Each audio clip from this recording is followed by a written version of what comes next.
How different is the is working with a CEO over working with someone who's still committed, but maybe in the middle of the chain?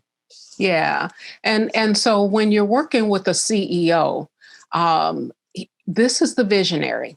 This is the person who sees all aspects of the business. And because he or she sees all aspects of the business, they have the best way of really ingraining diversity, equity, and inclusion. They can see all of the connections.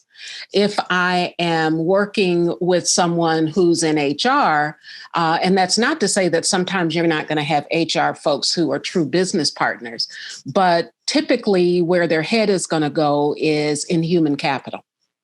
CEO is thinking about all of the levers. And what's powerful about that is it aligns with our five: workforce, workplace, marketplace, supplier, community. And they're kicking on all levers there.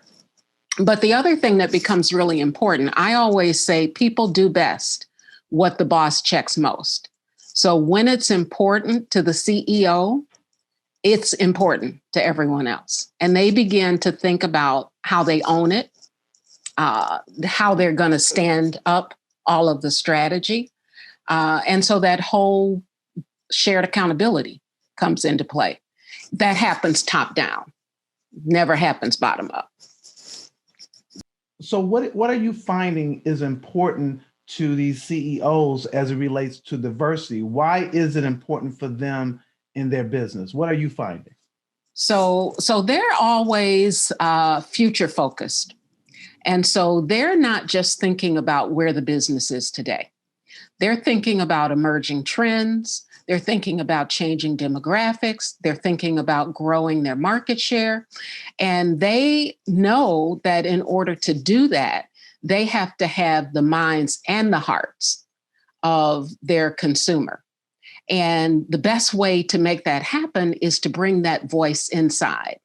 And so what you have are competitive insights that every day are fueling not only what is going to happen for the business today in terms of people practices, products, services, but what that's going to look like for tomorrow and for years to come. So the smart decision is let's poise the business well.